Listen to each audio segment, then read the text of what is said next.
اور جب موسیٰ نے اپنے شاگرد سے کہا کہ جب تک میں دو دریاؤں کے ملنے کی جگہ نہ پہنچ جاؤں ٹلنے کا نہیں، خاص صدیوں چلتا رہوں، پھر جب وہ دونوں ان دریاؤں کے سنگم پر پہنچے تو اپنی مچھلی بھول گئے۔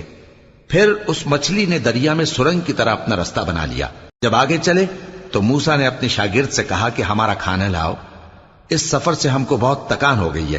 اس نے کہا کہ بھلا آپ نے دیکھا کہ جب ہم نے اس چٹان کے پاس آرام کیا تھا تو میں مچھلی وہیں بھول گیا، اور مجھے آپ سے اس کا ذکر کرنا شیطان نے بھلا دیا، اور اس مچھلی نے عجیب طرح سے دریا میں اپنا رستہ بنایا۔ موسیٰ نے کہا یہی تو وہ مقام ہے جسے ہم تلاش کرتے تھے۔ تو وہ اپنے پاؤں کے نشان دیکھتے دیکھتے لوٹ گئے۔ وہاں انہوں نے ہمارے بندوں میں سے ایک بندہ دیکھا جس کو ہم نے اپنے ہاں سے رحمت خاص سے نوازا تھا اور اپنے پاس سے ایک خاص علم بخشا تھا۔